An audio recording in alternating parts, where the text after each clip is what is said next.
Hello, my friends. Welcome to the Life Shift podcast. I am here with Barb. Hello, Barb. Hi, Matt. Thank you for being a part of the Life Shift podcast. We've been talking for like 5 minutes now, so I feel like we go way back. Yeah, we do way back. Way back to thanks, about five thanks for minutes ago. having the Life Shift podcast. As I was saying before, I love these. I love a podcast that gives normal people the ability to share their crazy stories. I feel like I have a huge network of people I will never meet, but that I can totally relate to. Yeah, I think there's something that it's kind of the same thing that I love about this show is that I have this opportunity to realize like a lot of the things that I felt growing up, feel now, are very common. And sometimes when we're in those moments, we feel like we're the only person to feel that way. And so having all these conversations, I'm like, oh, okay. So like I Yeah. am normal. That's Yes, cool. exactly. Yeah. And also too, we kind of live in this environment in which a lot of people there's a lot of performative nature to a lot of things that we see on social Yeah. media or on Yeah. TV.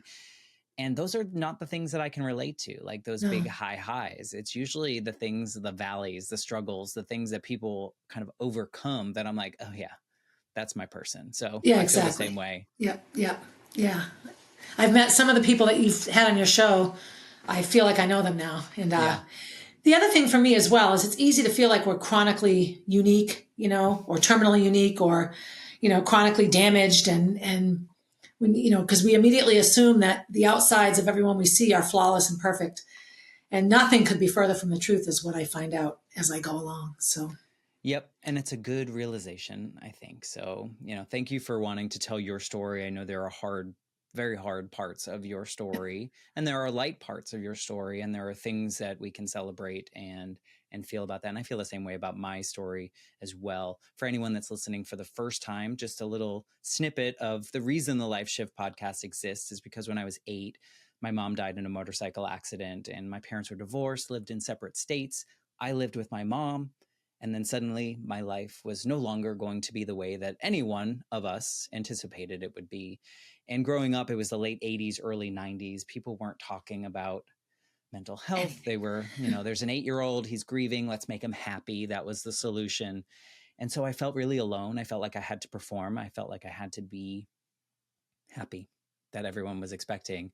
And I just wondered always, do other people have these moments, these lines in the sand in which their life is 100% different from one minute to the next? And right. turns out, after talking to over 150 people, people have lots of life shift moments. They have lots of things that change them, whether that's an external force or something like that happened to me, or if it's an internal fire. I've learned from a lot of people that have just like woke up one day and they were like, I'm quitting this and I'm running off to do this. And I'm like, this is a really cool opportunity to hear from people about these moments in their lives and how they've changed them as people. So that's a little bit about the life shift. Your episode telling your story was really touching. There were several parts of it that resonated really strongly with me, and one of them was your hunch before your mom left that she shouldn't go. Please don't go. Please don't go. Please don't go. And I've had 2 or 3 moments in my life where I haven't listened to that voice, or the person I wanted to hear it didn't have the capacity to listen, and it was the loudest voice in the room, really. Mm-hmm. So I replayed that little snippet 2 or 3 Mm. times. It really got me. Yeah, well, I appreciate that. It's interesting to look back on, but it makes 100% logical sense to me why my mom would just have dismissed it because I was Right. an 8-year-old Right. throwing a tantrum. Right. It was just, but looking back on it, I'm like, wow, that was Yeah. really such a moment. And I Yeah. don't know if I felt a certain thing or if it was just a tantrum at that Right. moment, but it The does way you stand out in shared that it, way. though, got me. So I feel like on some little knowledge, some Yeah. little 8-year-old and 8, I feel as we get older, our eyes get dustier and dustier in terms of how clearly we can truly see like the Mm, universe, or, an 8-year-old sees a lot more than a 50-year-old sometimes. yeah. Yeah, and I don't know about you and these life shift moments that you've had, if things get tainted from that as well. And so, like for me at 8, that moment changed me in other ways. Like I was no longer a kid anymore, and Right. like I felt like I had to be a different person Right. at that point. And so maybe some of that connection to the source, Yep. to the universe was kind of diminished at that point for me. Yeah. Yeah. Exactly. So maybe you can, before we get into your story, maybe you can tell us a little bit about who Barb is in 2024, like without giving away too much. You already told me a Yeah, bunch of things that you do, but tell that's us a right. little bit about you. Well, if I had to give myself a descriptor, I would be a wrinkly kid. I'm 61, but I don't look, feel, or act 61. Sometimes I look 61 when I wake up in the morning. Sometimes I've I do never too. woken up well. But I live in the town I grew up in. I have traveled extensively and spent many years away from here. But if I were a bird, I could fly to my childhood home in about 12 seconds. I have been a public school teacher for most of my adult life and a coach of runners and CrossFit athletes. I'm a mom. I'm a reluctant housewife, meaning I live in a house and I have a partner and we have kids. So that's about as definitive as I get. And I've been a lifelong athlete, a lifelong asthmatic as well. And my life has always been sort of nothing good ever happens that isn't attached to something bad, and Mm, vice versa. Like it's never just one or the other for me. So I am a living dichotomy sometimes. And my biggest life shift, I've had 50 life shifts. I could be 6 episodes or 8 episodes. yeah. And oftentimes people will say, how is it that these things keep happening to you? And I don't know if I'm lucky or unlucky, but they do. And so I try to pick up and move on to the next thing. Yeah. So right now I spend my days podcasting. I just published a book, a memoir about being a mother that has had the experiences I've had, called Motherland. I do a blog, which I don't promote at all, so nobody reads it, but I still enjoy writing it. I coach CrossFit, and I love the sport of CrossFit primarily for the community. Mm. And it's engaging and interesting and never dull.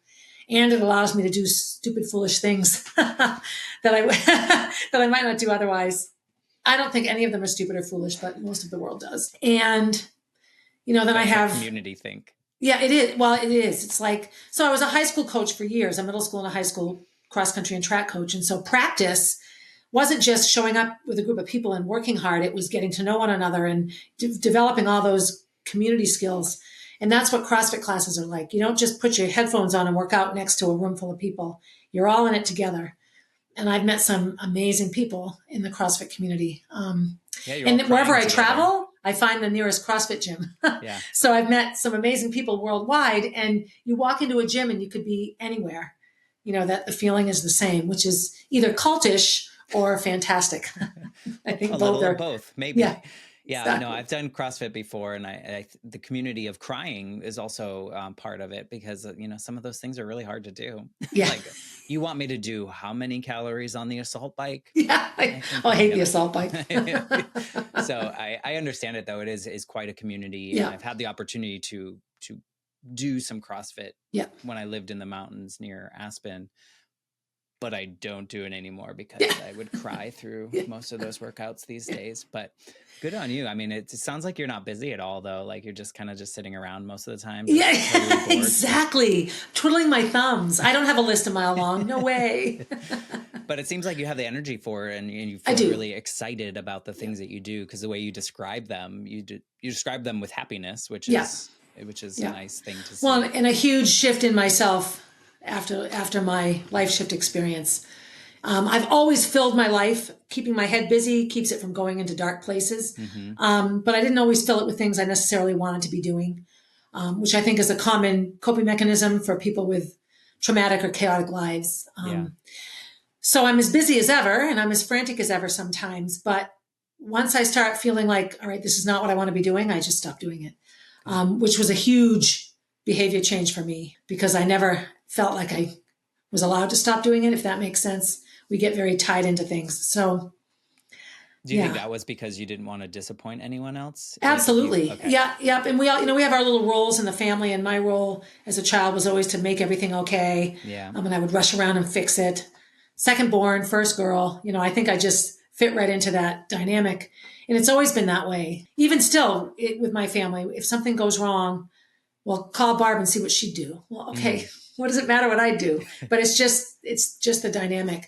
So I feel this incredible, I'm willing to treat myself poorly to make sure I'm not treating someone else poorly. And not that we should ever treat anyone poorly, but saying no doesn't mean I'm treating someone poorly. It means I'm treating Correct. myself well. And the two aren't necessarily mutually exclusive. Yeah. No, I But love that. yeah, I think it's a journey that so many people can relate to. I think Yes. there's a lot of people pleasers out in the world, and a lot of it stems from other experiences that maybe we haven't unpacked yet. Correct. I did the same thing because I thought if my dad was disappointed, he was also going to leave me, Right. and because my mom left me in my Right. small brain.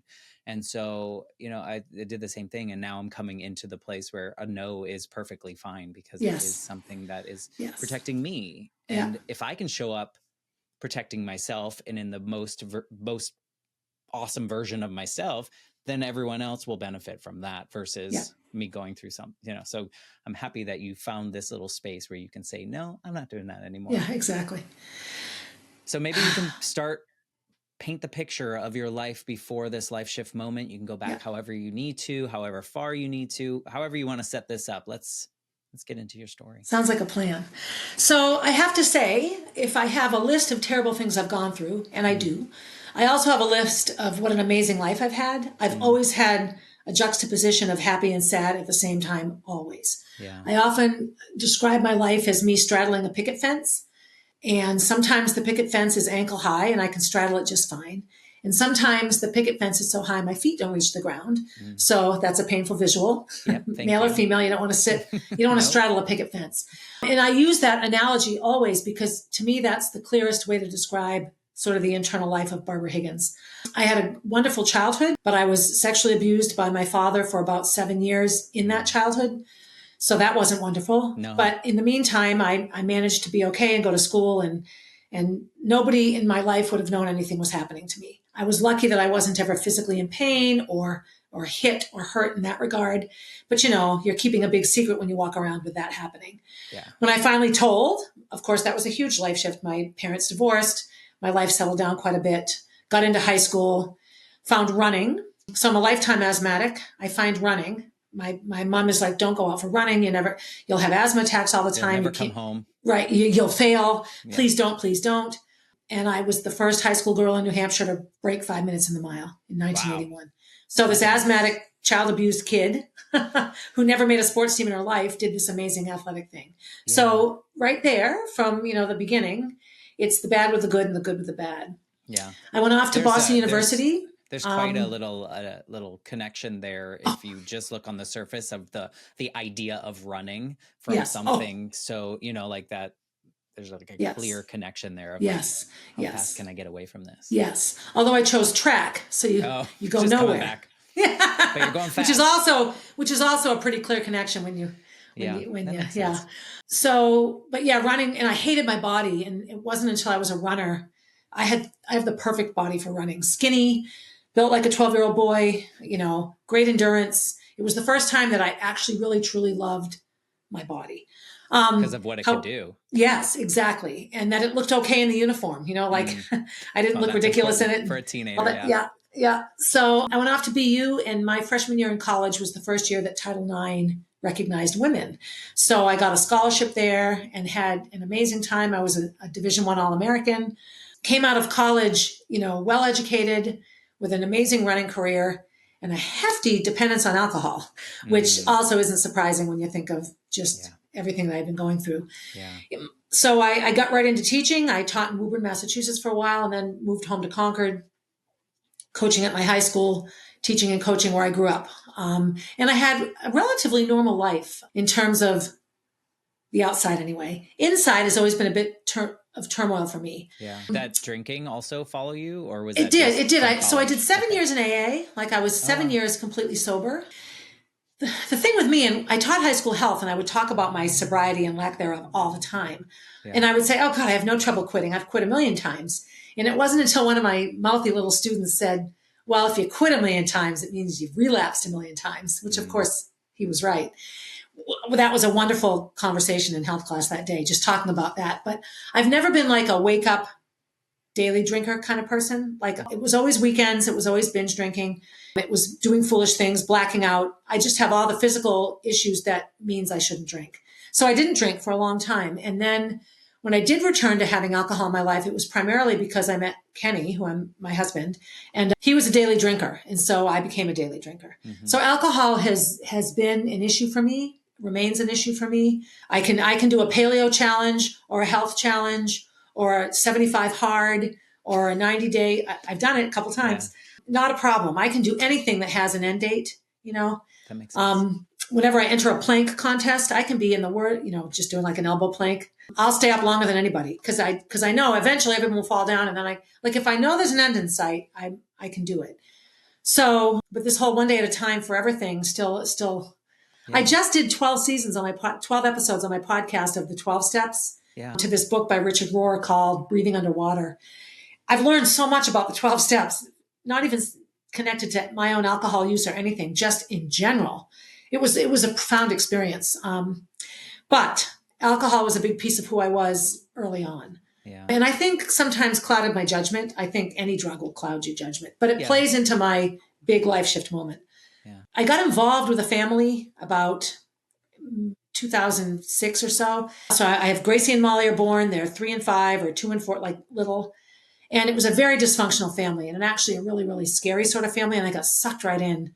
And they were, I don't even know how to describe them, like narcissistic and sociopathic. And I'm one of those people pleasers, right? Like, you know, the perfect person to be sucked in. And so they had this horrible divorce, and she claimed he was beating her up, and, you know, he claimed she was cheating, and all these like crazy, like just bad TV show things.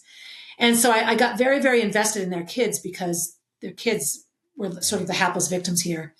Long story short, I ended up really helping the dad in the divorce, make sure he didn't get separated from the kids and all this kind of stuff. And in that process, lost my job, a 20-year teaching career. And the details of that's a whole story in and of itself, a life shift that I'm still sorting through. But it was Mm. devastating to know that I had a 20-year career in the town in which I grew up, coaching at my high school, that could just be obliterated by some crazy, crazy people. Okay. So that was directly related to that Yes, experience. yes, yeah, Okay. yeah. That's such a long story. If you ever get into scandalous podcast topics, I'm all in. I'll be your first guest. So the years following that, now Gracie and Molly are, you know, elementary school age and just approaching middle school age. That was a very humbling and hobbling experience. It was publicly humiliating, you know, Concord's not Mm. huge, but I was able to reinvent myself and started working at an online high school, got into CrossFit, got competitive in CrossFit, had great success as a CrossFit athlete. So I quickly filled my life with things that were positive. Hmm. But my connection to this man, the father of these kids, was on and off and just impossible to break. Mm. He really had a hold on me. My marriage sort of dissolved for a long while. Kenny and I lived apart. And then Molly started to get sick. So my makeshift, my life shift moment was her death. And so, but it's more than just my 13-year-old girl dying. Right. It's all that was going on leading into the death and all that fell apart after the death that really had nothing to do with dead Molly, if that makes Mm. sense. Yeah. I think. So the year leading up to her death, I was contentiously involved with this man still. I had a new teaching job at a school that had a really, really off balance manager, like principal. Um, and I was drinking like a fish. I was really, really just unhealthy in every way. I'd had an injury, so I couldn't work out. Whenever See. I can't work out, I fall into bad habits. And so Molly's seventh grade year, when she began to get headaches and started to have a real decline in her health, I was a disaster. And of course, in you know, in the months and days and months after Molly died, I felt so guilty. But looking back, I could have been spot on, and the things that were missed with her likely wouldn't have changed. Yeah. So my daughter's in seventh grade, Gracie's in ninth grade. Molly is getting sicker and sicker, to the doctors, all these trips to the doctor. In the meantime, I'm spending hours away from home. Kenny and I are living apart. So what we did was we got an apartment. And so Kenny would spend a week here and I'd spend a week at the apartment, like 3 miles up the road. Right. And he was in dialysis at the time. So those early mornings that he wasn't here, I just get up early and drive here and get the girls off to school. And the nights that I had school board that I was here and he wasn't, he would come and cook dinner, even though he wasn't. So to the girls, it didn't even feel like we weren't living together. Right. We just didn't sleep in the same house. But on any given day, they saw both of us. And when we saw each other at the same time, we did okay because we weren't just on each other. So there were aspects of the chaos that were okay. And I feel had Molly not gotten sick and died, that we probably would have worked all these things out. So the apex moment before the life shift is I went on a trip. I went to Amsterdam with this guy, this person, that crazy person. Sucked you So in. yeah. And so it was a wonderful vacation. I didn't really want to go. I got sort of coerced into going, but I have to own the fact that I went. Yeah. So that was the last week of April of 2016, and it would ultimately be the last week of Molly's life. Mm. So I didn't know that. Molly and I had a couple of interactions before I left that I look back on now, and I think it's why your little tantrum with your mother resonated so much. Molly was furious with me for going. She was just Mm. so angry that I would choose to go. She knew the kids that I was trying to help. She knew this man. She hated him, was afraid of him. She didn't understand why I would spend any time at all with him. Right.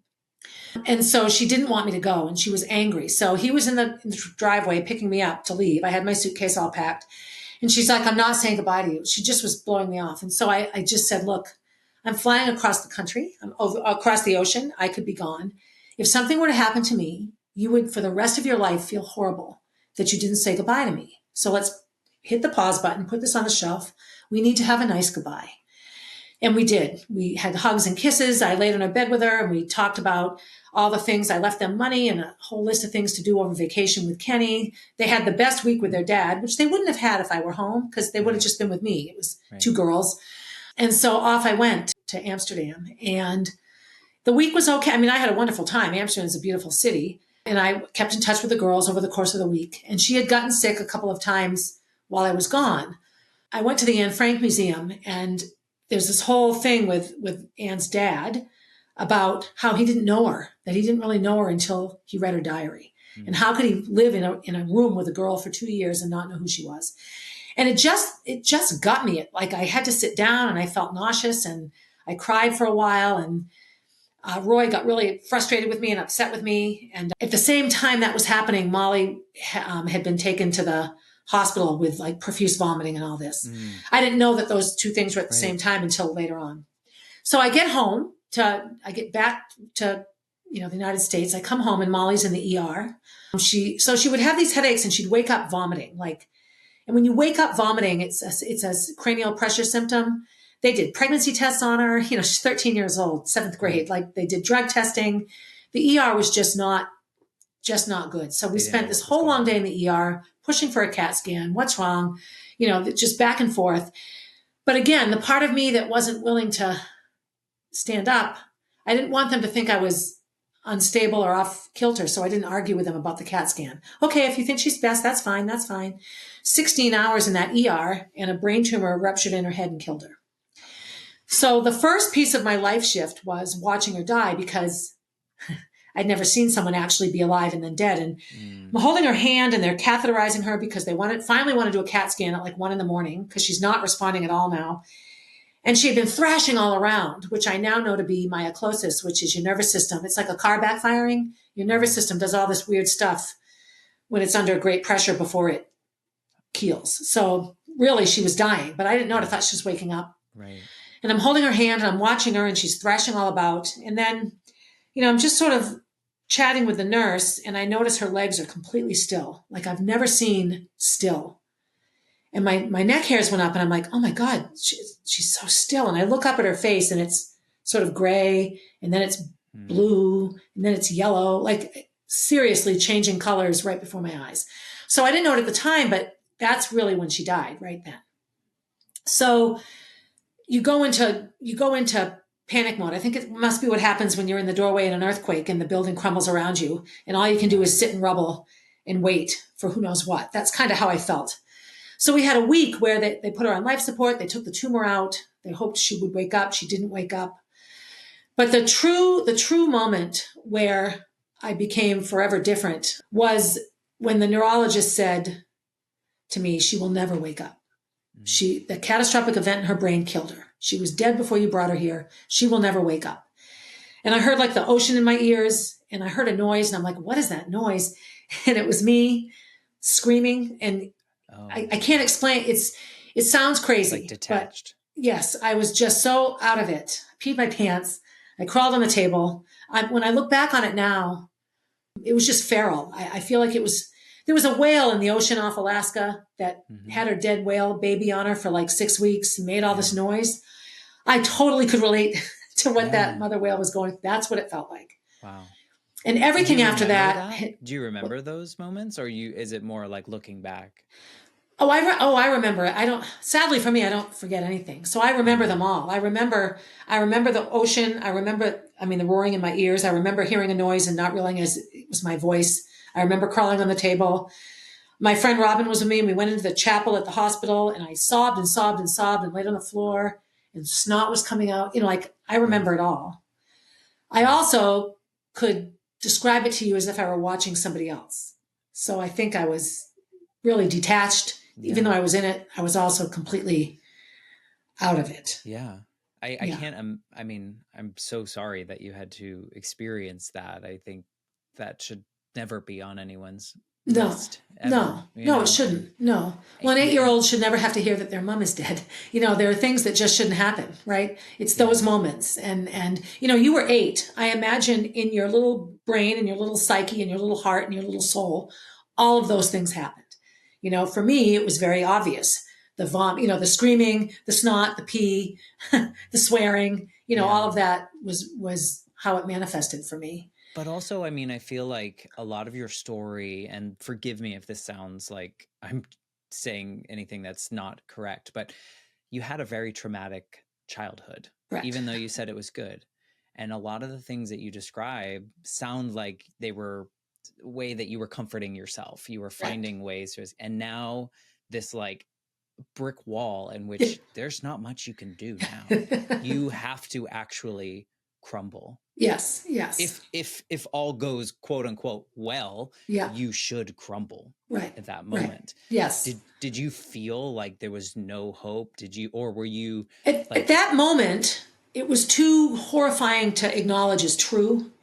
okay, So at that particular moment, well, here's the other piece. I have my then 15-year-old daughter, Gracie, and like 7 of their best dance friends, because they were big into dance and theater, all outside of this room no, wanting to know. They've all been painting Molly's nails, and she's on life support. Like right. 500 people came to visit in the first like 3 days. Like Did you all have to really. play people pleaser?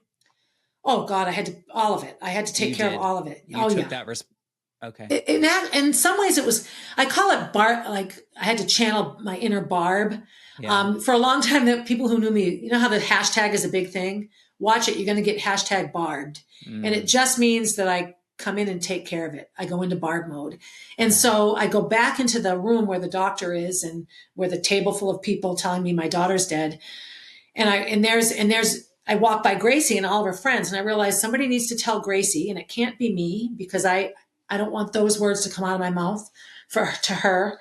So Yeah. we have to pull her in and rub her back while the doctor explains it all to her. And that was a precious, she's a 15-year-old. Molly and Gracie were like twins, so close. Right. He goes through all of it, and he tells her again and again, ask me anything, ask me anything. There was no way to not know that Molly was dead based on how he explained it to her. And Right. sweet Gracie says, I have one question. How long until she wakes up? Mm. And She so blocked then, it. Yeah. yeah, she just didn't get it. And so her first panic response when told she won't wake up is, what do I tell my friends? What do I put on my social media? Like Right. it was just sort of a sweet, absolutely genuine response. Yeah. And so she went out into the lobby, a little lobby area where her friends were sitting, and just announces Molly will never dance again. So none of those girls at that time knew what all that meant. They Right. didn't know what that meant. So I collected myself and I went out, and the hospital had a social worker, and she said, let me do this for you. And I said, no, no, these are my girls' friends. I'll do it. And Yeah. big breath. And I just explained all that Molly had gone through and what happened, and that a brain tumor inside of her head, the damage was too much. It ruined her brain. Like I went through it all, just like the doctor had. And this sweet little group of girls are looking at me, tears just pouring down their faces. And this little girl, Kelsey, raises her hand. Kelsey was at a very prestigious private school, just graduated from a really hard, prestigious college, smartest one in the group by far, raises her hand and says, so how long until Molly wakes up? Like, Mm, and yeah. it's just like, honey, she'll never wake up. And so I think when you I, just don't have that experience in your life and you no, don't like it seems so far from something that could ever happen because you correct. just saw them, 4 weeks ago or whatever Yes. doing X, Yes. Y, and Z. And it's like Yes. your brain just doesn't understand Oh, it that, doesn't. It absolutely doesn't. It's or it like doesn't danger, want to. danger. Right. Yeah. Yeah. It Yeah. clears it out. It's amazing. It's amazing. I will say so when you're abused as a child, you learn how to dissociate, step out of Yes. yourself so you can deal with what's happening to you. I have been able to utilize that skill in positive ways actually throughout my life. Be a female distance Exactly. runner, be a distance runner, right? You're halfway through a 5K race and you want to puke. I think this is a great time to dissociate, finish the Well, race. And, yeah. I mean, it's a and protection. yeah, It is. I exactly. And mean, so I did a lot of it here. And the way I could do it was by stepping into caretaker role and yep. organize things for others. So we had a week at the hospital, which was wonderful because I found out so much about Molly. I channeled Otto Frank a million times and totally understood why the universe showed me that quote on that day because I found out so much about Molly that I did not know, which again is an incredible gift. From the friends or Oh my from. gosh. Over the 6 days that she was on life support, I would say close to 800 people came, teachers, coaches, friends, neighborhood people, acquaintances, family. And the stories were That has never to be ending. overwhelming in like the most heartwarming Yeah, way, yet horrifyingly also wonderful. sad. Yeah, Right. Yeah. yeah, yeah. And then we had to unplug her from life support. So I will say, you watch Grey's Anatomy or, Chicago PD or whatever you watch, and you see people get unplugged from life support. And it's like you unplug it and they're gone. And life support, being on it and being off it is so much more than a breathing machine. Mm-hmm. There's 50 IVs that have all the different hormones and chemicals and things that regulate everything in your body. You have to replicate the kidneys. So there's all these bags of fluid that replicate what your kidneys do. Your kidneys are like a science lab for the Right. body, which I never knew until I had Dead Molly plugged into kidney liquids. Right. There's all sorts of things. So it takes a long time to remove all of that. And the last thing they do is remove the vent. So, she's still breathing while all these things are being removed because the machine is breathing for her. In New Hampshire, before you can unplug a child, you have to do all of this testing to make sure that they really won't Right. wake up. Right. And as horrifying as that was to watch, it allowed me to be okay with unplugging her. They poured water in her ear. They took a Q-tip and rubbed her eyeball. It's just like Anyone would. proof. Yeah, Yeah. they Does it took give a you like proof a. though? Did you say that makes it easier, or not It easier, made it but easier for me to unplug her because because if somebody could pinch her shoulder that hard and she didn't flinch, because if you knew somebody her could pour too. cold water down her ear and she didn't move, Yeah. rub a Q-tip on your open eyeball, Right. impossible. Right. And she didn't flinch. And then the last thing they do is remove the vent, and you watch the little carbon dioxide CO2 thing go up, up, up, up, and it gets to like a red line. And if she could, that's when she would have gasped for air. But there was no gasp. So Right. that was the day before we took her off life support. So the next day when we did, it wasn't as traumatic as it could have been because I knew that I wasn't ending her life, that her life was ended 6 days prior. I had orchestrated a wonderful goodbye for her, or the universe had orchestrated this goodbye, and we could sort of set her free. Another thing I learned is that once you're off life support, your heart keeps beating for a long while. So they unplugged everything. There's no vent. She's just beautiful Molly in the bed. So I climbed in the bed with her and I put my hand on her chest and there's her heart beating in there. And so they took all the machines out into the hall, which is another incredibly kind gesture because I didn't want to be listening to the beep get slower. Like Right. you don't.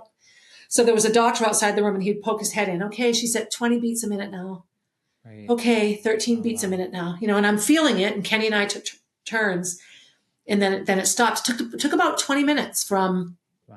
the vent out of her mouth to the heart stopping. Not that I wish I didn't know any of these things, but I will say that going through it all was incredibly helpful to the process. So then the last piece of the life shift before my life was just plain different was coming home without her, Oh, like actually really coming home without her. Like it was and just knowing. Gracie, Kenny, and Yeah. I that came home. And we'd been with her. I'd looked at her every day. I'd slept in the bed with her. I'd smelled her. She was warm and rosy cheeked because of all the machines. And it just looked like she was sleeping. And when we went and saw her at the funeral home, she looked nothing like she looked before. Tell me Like about the that. different, Yeah. oh yeah, it's, Yeah. it's, you touch her when she's alive and there's some pliability to her. You touch her face at the funeral home and it's like cement. Yeah. The difference was astounding. Yeah. Yeah. I've So experienced that. yeah, isn't it awful? when Yeah. my grandmother died,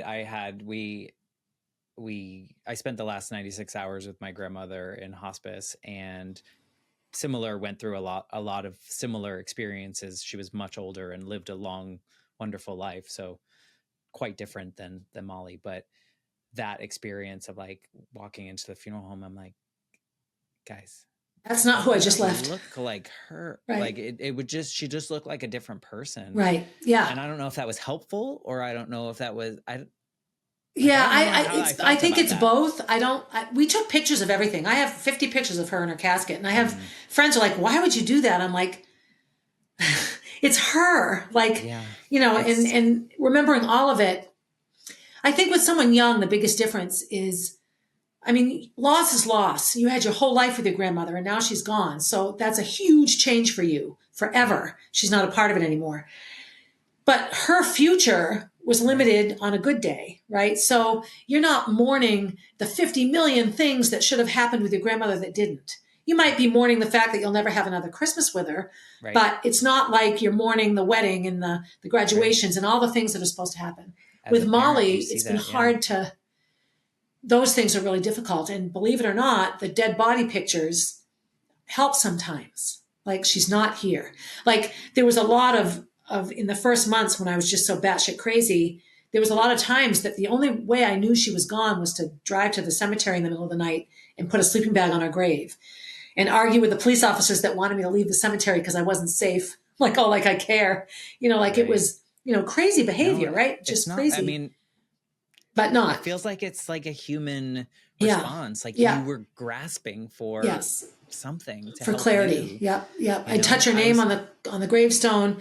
I'd look at the picture of her on my phone in the casket. I'd know that the casket was underneath me because I watched it get put in there. All of those things. It sounds awful, but it helped me. It was just incredibly helpful for me to yeah. believe that all this was true, that she I wasn't don't think it sounds missing. awful though. I just think it sounds human. And I Yeah, think it sounds human. And I think so many of us would say the same thing, but yet we were taught not to talk about correct. some of these Right, things, right. And I think that's and, my apology for I know this sounds awful because we don't speak of these things. but we Right. should, Yeah, because, exactly, exactly. as shitty as this experience was for you, there are other people that have experienced this as Right, well, exactly. and to know that even in the moment when you felt you dissociated and physical things happened to you in the hospital, like Yeah. I'm also sure that you're not the only person that's ever Absolutely. experienced that. Yeah. And it's all permissible. Like it just feels like it's just a human experience. Like I It's was going to all ask. permissible. That is the truest phrase right there. I'm in a lot of grief groups, online groups, support groups and such, and people are always asking for advice. And always I just say wherever you are and whatever you're feeling is exactly right. There's no should here. If you wake up angry, be fucking angry. Yep. That's what you're supposed to do. People don't, people, How about when you laugh though? Then you feel like yeah, I am the worst human that's ever yes. How can I existed. laugh? But Yeah. you're Yeah. human. Yes. Yes. Like, I will say, one of my other favorite books is One Flew Over the Cuckoo's Nest. And there's a mm, character in that story, Chief. He's this big Native American dude that Jack Nicholson in the movie befriends. And one of his lines is, if you lose your laughter, you lose your footing. And I read this book in high school. I had this amazing English teacher, and I'll never forget it because I've always been someone that cracks a joke, class clown kind of person. And I had probably some of the best visits and funniest revelations that week at the hospital. And I remember one of my college roommates saying, "How can you laugh?" And I'm like, "How can I not? Like, this is the rest of my life. Like, I have to balance this out somehow." yeah. So I have been lucky. The hardest part for me with happy is when people say to me, "Oh, finally, the old Barb is coming back." And I think, Mm, what a shallow sentence that is, because how can the old Barb come back? The old Barb had a daughter named Molly that wasn't dead. Like right. that Barb doesn't exist. She is nowhere. It doesn't mean there's a lot of me isn't still here, but that's always been hard for me, and it's Yeah. hard for a lot of people. I think you'll never be the the 8 year, and I don't know how many days into your eighth year you were, but say you were 8.5 versus 8 3/4, two completely different little boys. Mm-hmm. You aren't the same because Yeah. how you were before you had the mom. So yes, you're the same human, but a multitude of things are different. Do you see that? I mean, being in a lot of grief groups, I would imagine you see that. I think people just don't know what to say. They don't know what to And say. then they say really dumb Yeah, things. yeah. And then, the more evolved version of us looks back and go, okay, well, maybe they didn't quite mean that. Do Right. you feel that way? Or are you Always. just Oh, like, always, always. okay. And I always try to remember that. I would rather have somebody try and say the wrong thing Mm-hmm. than look at me and walk away. And I've had that happen too, where people, someone sees me walking down the street. I'll never forget it. She'd only been gone a little bit, so it was fresh. And I went, oh, there's so and so, and she sees me and then runs into a store. And I was like, oh, it just happened. Yeah. But at the same time, I'm not. I don't know how I would act either. So, Right. I mean, there's a million things I've done terribly wrong. Or were you just a human and Yeah, you made exactly. mistakes? Yeah, I yeah. think because I always look at like society really faulted or hurt me in a way Yes, because I felt like I wasn't allowed to do certain things and I wasn't allowed to feel a certain way. And, right, and the same thing, that woman that went into the store, she was never taught how to help someone that was, right. or just say, hey, I'm here. Yeah, There's nothing I can do or yeah, say to make this any better for you, but I'm here if you yeah, need me. And yeah. like, sometimes that's all we need, or we just need a body there to be like, Yes, here right. I am, Yeah, yeah. I was going to ask, and I mean, it sounds like you may have. Did you, was there a time where you just completely lost it? Oh, yeah, yeah. Like, So I did have a you just tree. hit I it? call it my Okay. scream tree. The first time I lost it was when I got the call from the pathology that her tumor was benign, that had they just given her a CAT scan when we took her to the ER at 10 in Mm, the morning, that they would have taken it out, and it was in a hard shell. It wouldn't The reason that it killed her was because it got engorged with blood and ruptured. And even still, it came right out. So I was in my car on Main Street in Concord, and I started to scream that same sort of scream. I just was so mm, angry. But this yeah. wasn't. This was more of a pissed off scream. I remember Yeah. people looking at me. So I absolutely fell apart. I fell apart. So the other piece of this is Roy, the guy that I had gone to Amsterdam with, and I don't mind using his name. He Once he realized that Molly had died, and that now I was going to be very, very swallowed up in that. He said, you know what? It's always all about you. I can't keep waiting for you. Like, we've Thank been on you. again, off Actually, again. goodbye. Kenny and I separate. I'm with Roy. Roy and I separate. It was your classic. He Ultimately, he didn't really want to be with me. He liked having me in his life, but it He was wanted never the going to. attention. Yes. And so about a month after she died, he's like, I can't do this anymore. And I'm like, can't do what? I have a dead child. Well, it's been 6 weeks. You need to let me come up and clean the house and make Kenny go live somewhere else and get Gracie and move to Massachusetts with me. And, and I'm just like, no, no, no, no, no, no, no, no. I can't, like, I was just out of it. I mean, really Mm, just walking around in a daze. And so he did, he left, he stopped. We still communicated quite a bit up until a couple of years ago, just texting and checking in with one another. Super unhealthy connection. But he was dating someone else by July. Molly died May 7th. Like July 15th, he was on a getaway weekend with his new girlfriend, like that fast. And I mm, was just like, so all of it, like everything that was under my feet was just crumbled. And yeah. I was a disaster. So a couple of things. Of course, I obviously was drinking a ton. I couldn't sleep. I couldn't lie still. I couldn't. Gracie and You I would think put about blankets it. on the living room floor. We slept on the living room floor for 2 years. We didn't come back up Wow. here, upstairs. No, Wow. we just couldn't face being upstairs where Molly's room was, the bathroom she got sick in. We just lived downstairs. We'd come up to get clothes, bring them down. I couldn't go Mm, into that bathroom for months and months and months. I took a yeah. shower with the hose in my driveway. Like, I put my bathing suit on Oh, and washed up in the driveway because I couldn't. And when I went into labor with her in the downstairs bathroom, and she, spent her last alive moments in the upstairs bathroom, I couldn't do it. So those are some of the crazies that for me became a part of my daily existence. I'd wake up and fly right out of bed. I'd count the minutes until it was late enough in the day to have a drink. mm. Um, I played on my phone incessantly. Like, Escape, I just, essentially. yeah, I was just hobbled, just so hobbled. And Yeah. then lost all contact with Roy. And even though most of that relationship was incredibly unhealthy, it had become an expected stabilizer for me. And when you're in a relationship with somebody that's narcissistic like that, they create this dependency. So you become hyper dependent and hyper Yeah. vigilant and doing everything you can to not have them leave you. And so I was in this, like, just this panic mode all the time.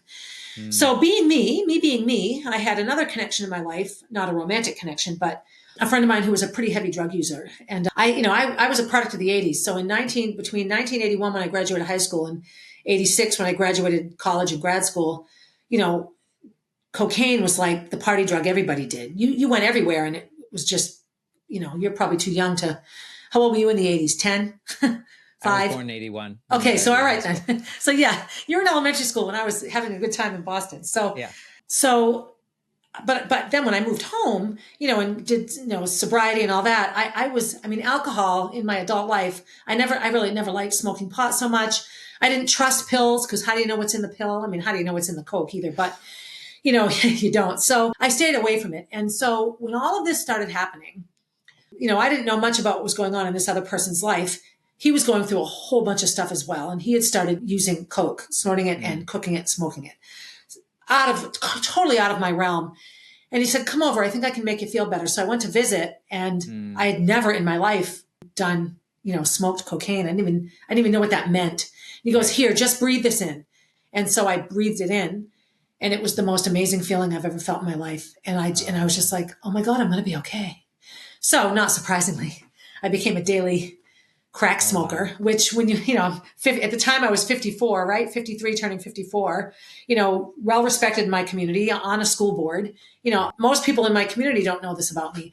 I'm in the process of really just beginning to share it, because I think the people I met in this journey also held positions of power and stature in the community. We think of drug users as, scarred up, skinny people under bridges. And that's not the truth at all. Some really amazingly fine people have other sides that are alarmingly fragile. And I got very sucked right into that.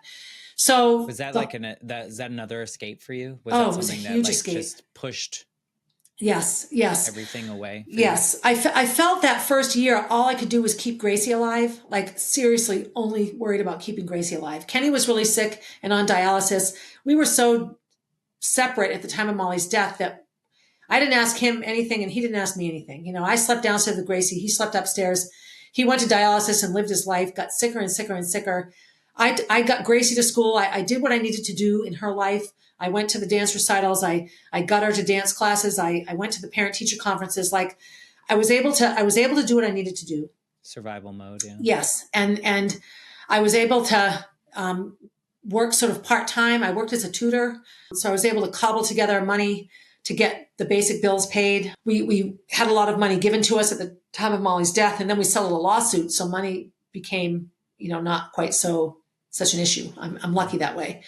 I mean, it's dead Molly money, but it was money nonetheless, But I spent from, May of 2016 until really 2 full years, and then about 6 months really trying to extricate myself from it, of really regular coke use. Wow. And it was, I'm surprised I'm not dead sometimes. I will say, when you're in the upper echelons of society and you're hanging around with people with money, your sources for such things are probably a bit safer than your average street dealer. Although I don't know, right. I never even entered into that part, but I do know that it utterly paralyzed me. If I could go back and do it differently, would I? I don't know. I do know at the time, I didn't know. You needed a solve. You needed something to yes. Like a comfort blanket of some sort to just hug you. Exactly. And so my addictive wouldn't recommend it to other people. Yeah. You would not recommend it, right? No, God, no. Yeah. That's a good thing. Oh God, no. It's one of those things where it's just, when I would brag to my classes that I could quit drinking anytime I wanted, it's a blessing and a curse, because I can also deny that I have an alcohol issue, because, I can quit, and I can. I never drank when I was pregnant. I never drank when I was nursing. Not a problem. If there was a challenge at my gym and I signed up, I didn't drink. I can quit anytime. During these years where I was, regularly using this powerfully anesthetic, calming substance, if we went away, we went to Hawaii for a couple of weeks, went to Florida several times, I didn't even think about it. I got on the plane. I wasn't jonesing for it in Hawaii. So it's like being home. You just wanted to. Yes. The minute we got back into Concord, it was all I could think about.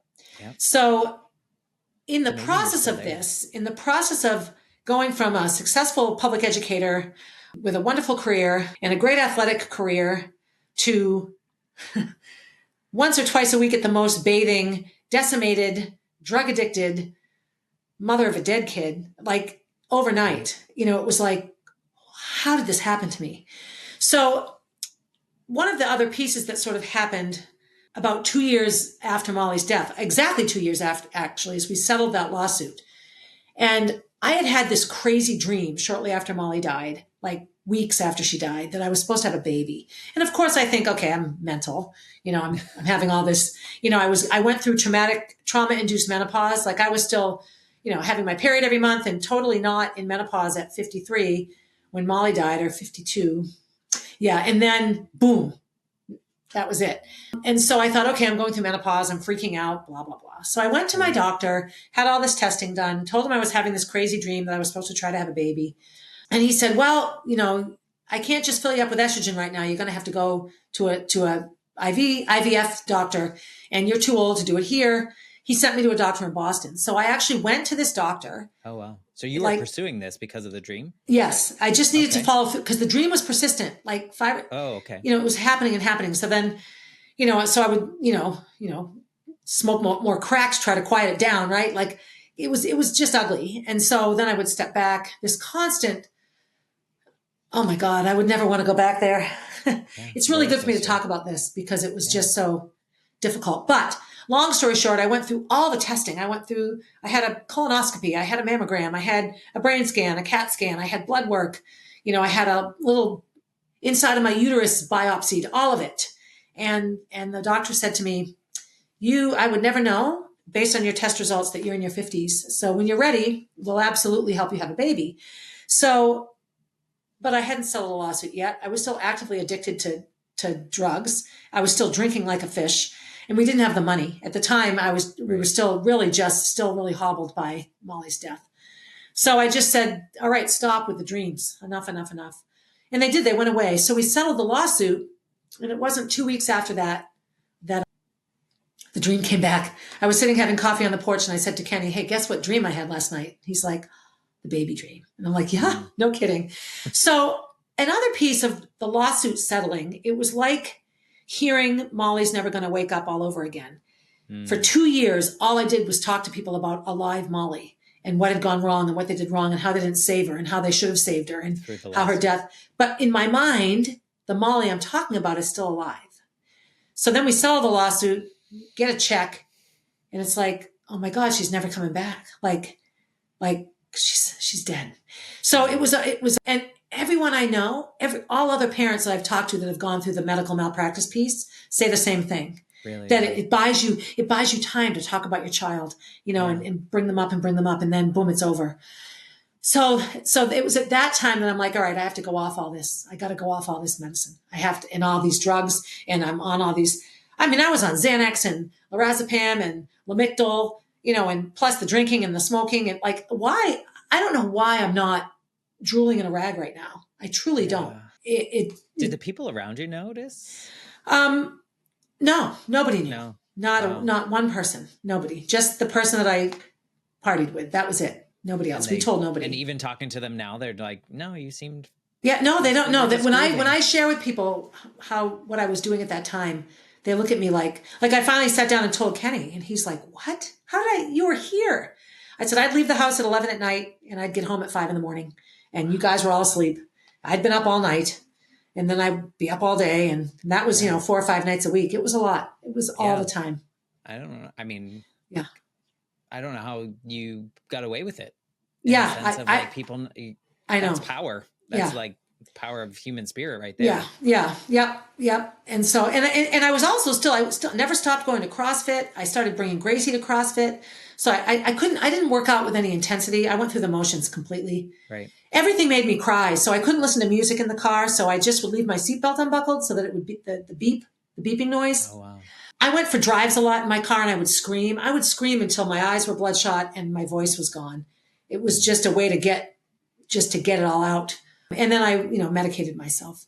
So when I decided that I was going to try to have this baby, that we'd settled the lawsuit, I needed to go off all this medicine. She's never coming back. Just swallow it, Barbara. She's not coming back.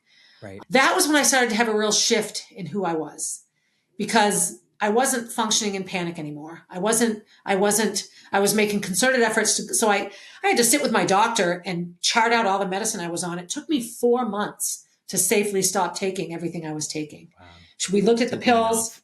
Yeah. And then I, of course I had to be honest and say, look, I'm also doing this, talking about the Coke. And she said, okay, so that would be a really smart thing to stop, like cold turkey. It's not going to hurt you Immediate. to stop that cold Yeah, turkey. I'm like, okay. that's So quick response. that was essentially what got me to stop that. Do you think that like you want that new version of you, if you will, was because there was like a purpose now? There was like a Yes, different I do. purpose to chase? Absolutely. Yeah, absolutely. That it wasn't, and that even though And like a I had a wholesome corner purpose. turn, I wasn't forgetting about her or leaving her behind. I now had the means to bring her along, her meaning Yeah. Molly. Yeah, I just needed to follow through on this dream. I didn't really understand it. So, in the process of going off all the medicines, I have a nerve condition called trigeminal neuralgia. So, you have a nerve that runs on the side of your face. So, it makes you Hmm. tear, makes you snot, makes you drool. And dental trauma can trigger it, and it continues to fire, just like a phantom pain kind of thing. Oh wow. So, I got it in the bottom part of it. So, for like 4 years, I felt like I had a toothache all the time. And of course, it happens more to women than men. The ER and my doctors thought I was just looking for drugs, and this was before I was an actual drug addict. It was excruciating pain. When it was finally diagnosed, they put you on anti-seizure medicine, Tegretol, Topramate. I was on Neurontin, which is gabapentin. It's a nerve block. All of those things brought the pain down. But you can't grow a baby when you're on 2 full milligrams of Xanax a day, lorazepam, Lamictal, or Klonopin, or whatever. Like all of those, Right. plus anti-seizure meds. I had to go off all of that. Oh wow. So it took about 3 months, all of August, 4 months. So as I lessened the medicine from my mouth, the pain was excruciating. So I found a doctor that can perform a surgery that repairs trigeminal neuralgia. He's in New York City. I sent him an email. This is who I am. This is what I'm trying to do. Would you be willing, for me to come and you fix my mouth? And he goes, absolutely. Get this MRI with contrast. So I get the MRI with contrast, and I'm sitting at the kitchen table about 2 hours after the MRI, and my phone rings, and it's my local neurologist office. And I'm thinking, okay, there's never good news when you have a phone call from your neurologist 2 hours after a scan. So lo and behold, I have an orange-sized tumor in my brain, which had I known that was in there when Molly was dying, I certainly could have fought for her. That was my first thought. Are you kidding me? It's Gracie's senior year. Like, this poor child, her dad's on dialysis. Now I have a brain tumor. Her sister's Right. dead. Like, what is this? It was just, but instead of going into that absolute utter panic mode, there was a piece of me. It was a huge shift after the lawsuit settlement. And I'm just like, maybe this is the whole reason I had these dreams, is to find this brain tumor. Because I would never have gone off the medicine. I wouldn't have. I don't know Right. what would have happened to me, but I wouldn't have found the tumor. And the way that it sat, it was putting a lot of pressure on the carotid artery. And my doctor said, he would have had a stroke. That would have been a stroke sooner than later. That could have been pretty damaging. Yeah. So I go from having trigeminal neuralgia surgery to brain tumor removal. When they got it out, and then a few months later, I had my nerve damage thing fixed. So 2 craniotomies in 3 months. So I start to think, okay, I need to open my eyes. I need to pay attention. I need to slow down. I need to stop taking care of everybody. I mean, this was sort of being hobbled in a good way, like Molly's death hobbled me in the worst possible ways. Right. This utter physical, okay, I give in, I give up, you win. Right. I spent 4 months in my living room because I couldn't walk up and down stairs easily. I had a head full of liquid, is what it felt like. I Hmm. had a daughter who was a senior in high school that just wanted to be happy, and I had my sick husband. So, but I really never went back into that place where I couldn't function. I never had a Okay. desire to get high. It was a pretty amazing shift. Yeah. Shortly after that, one of Molly's best friends, we found out she was on life support. Right around the same time frame, end of April, beginning of May, they danced together. This girl Rachel danced in Molly's funeral. Molly had Oh we had wow. like a variety show for her. It was the opening number that this girl Rachel was in. So of course Kenny and I dove into action. I'm bald. I have like bruise. I look like hell because I've had my head cut open. So we helped this family get through what they ended up doing, which is taking their daughter off life support. Mm. 3 years and a day after we took Molly off life Wow. support. So in the process of talking to them, we found out that Kenny had the same blood type as their daughter, Rachel. And so in this ridiculous moment, they gave Kenny Rachel's kidney. So Kenny got a kidney from a girl that danced in his daughter's funeral. Like that's Wow. that Yeah. bizarre connection. So Molly dies. My relationship with Roy disappears. I fall apart. I become a drug addict. We settle a lawsuit. I figure it out. Okay, I can do this. I can do this. I stop all the drugs. I go to fix my face. I have a brain tumor. Kenny's going to die. He's so sick. Somebody else's daughter dies. Kenny gets a kidney. Like, do you see the Yeah. good, the bad, the good, the bad, the good, the bad? Like it's this never ending sort of journey. So through all of this, though, I can't say I had clarity, Matt, because there was nothing Right. clear inside my head, but I really was able to just sort of trudge along in an increasingly positive way. Like everything was just sort of okay. It all Yeah. continued to be okay. Gracie got to be good friends with Rachel's younger sister, Allie. They were each other's lost sister for a while. It was an incredible connection. And my doctor wrote off and said, sure, go ahead and try to have this baby. And so like 6 months after 5 months after my second craniotomy, we did our first round of IVF, which was not successful. But I was just okay with it. Like, you know what? Maybe it wasn't about a baby after all. Like maybe Right. the whole point of this was for me to find these tumors To bring and for us forward. to Yeah. find and connect with Rachel's family and for all of this to happen. Yeah. But my doctor, this wacky Italian guy named Vito Cardoni, such a great guy, Stoneham, Mass, so not too far from Lawrence. He was like, no, you come back. I want to. You have this amazing physical reality. I want very much to try again. If you'd like to try again, I'm like, sure, of course. And so we did. We tried again. COVID came, and so it put it off a bit.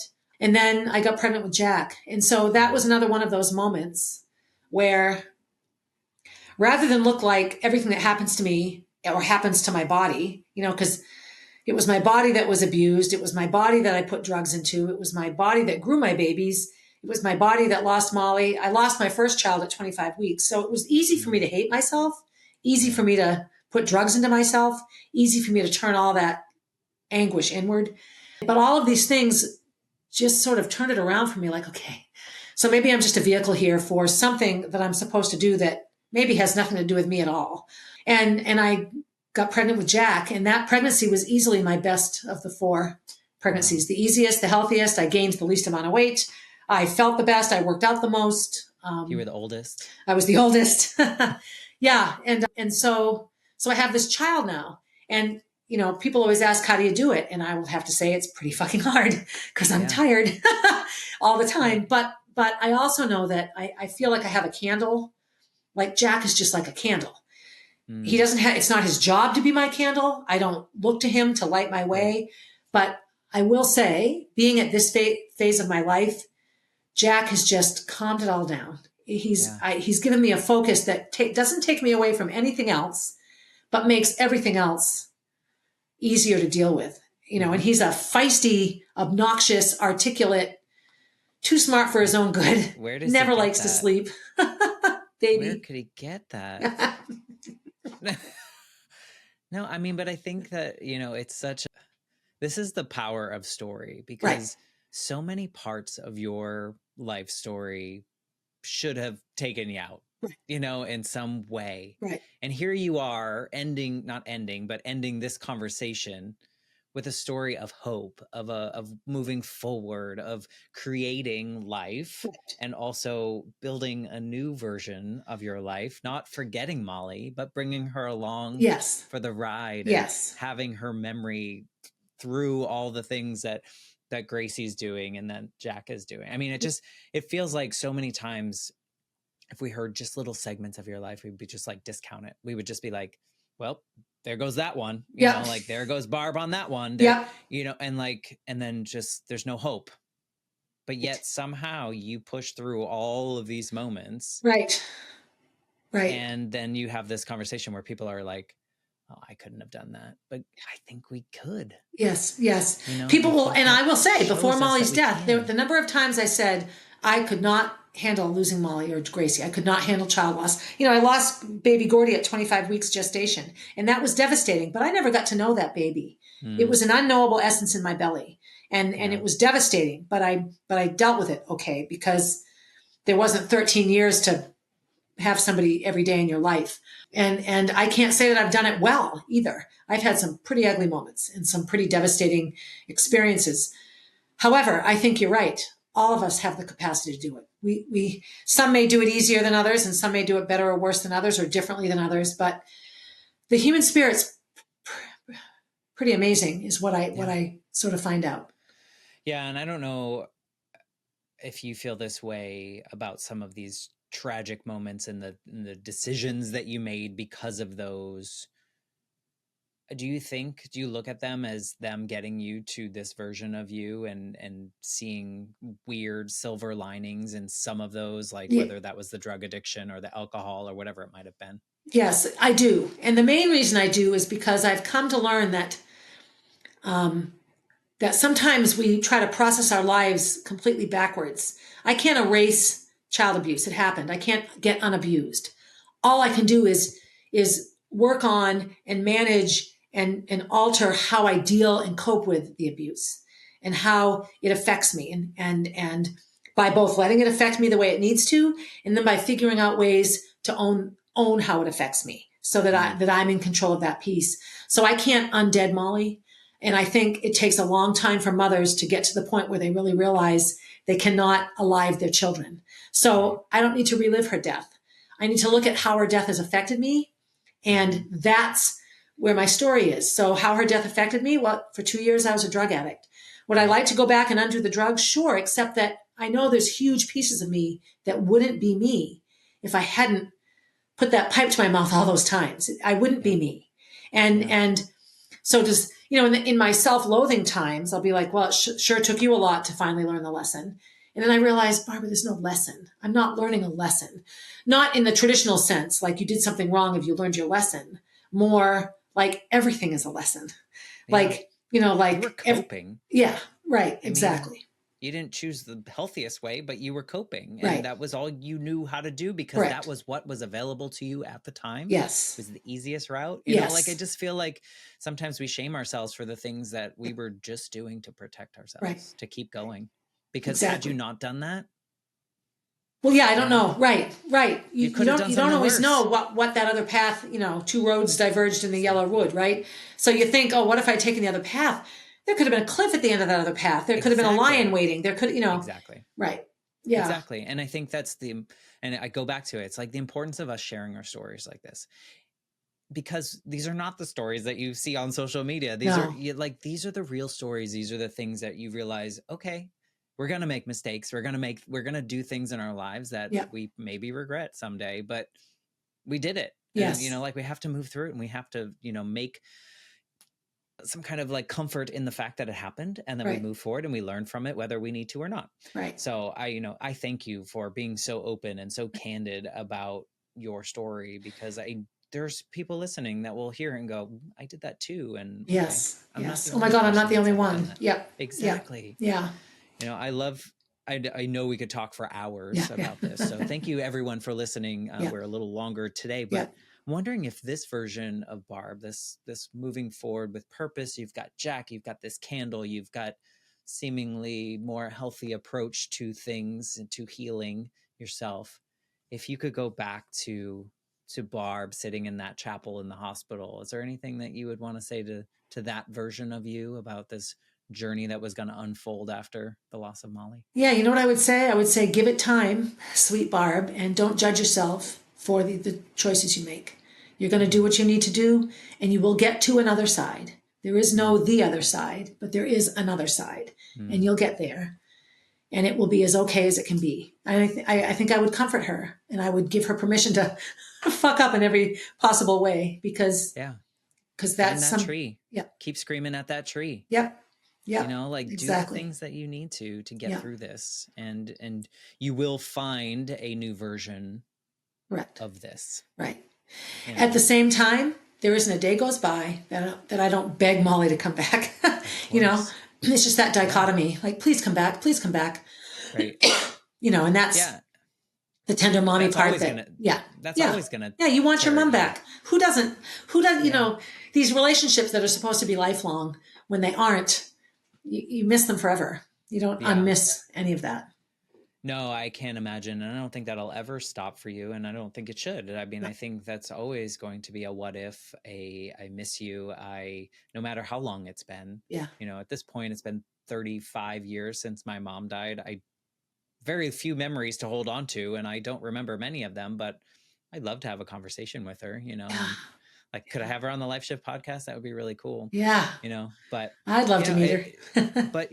but then you wouldn't have ever met me. Right. Like, we Right. would have never had this conversation had that not happened. I Right. would not be this version of me had I not struggled grieving her for 2 decades and then finally figuring it out. Like, all the things I look back on, I'm like, that's just my journey, Yeah, and that's absolutely. that's how Right. I become me. And who knows what's ahead? I might make some really dumb decisions ahead of me, and I'm Oh, gonna you be will. okay They'll with be that. fantastic. Exactly. So thank you so much for just sharing your story in Well, this thank you way for and having me. wanting to It be a part really of it. it means a lot to me. It really does. If people want to listen to your podcast, check out your book, read your blog that you don't promote, what's the best way to like get in your orbit and find you? Yeah. So the best way, so everything, I have a website called A Thousand Tiny Steps, and it's kind of my life, mantra that you just take that first little step. It takes 1,000 to get there, so don't stress about one or two. So my website and podcast and blog is all called A Thousand Tiny Steps. And then I also have a foundation page, the Molly B Foundation, in honor of Molly. So those two websites are sort of linked, hooked together. And then on social media, I'm just Barb Higgins. So on Facebook, I'm Barb Higgins, and my Instagram is Barb_444. And all of those areas will connect you to all the other areas. Awesome. Your So book is on your site, I'm assuming, yeah, as well. it's on both. Yep. Yep. Okay, perfect. Yeah. Well, again, thank you. If you're listening now and something resonated with you, please reach out to Barb. Oh, Connect do. with Barb. Tell her your story. Tell her how it connected to you. Maybe someone in your life needs to hear this story. Maybe share this episode with them. We would love for you to do that and spread the word. I think one goal that we both kind of share here is that people don't feel alone in their Right. circumstances. Right. So thank you for being a part of this. Thank you for listening. And with that, I'm going to say goodbye, and I'll be back next week with a brand new episode. Thanks Thank you, again, man. Barb.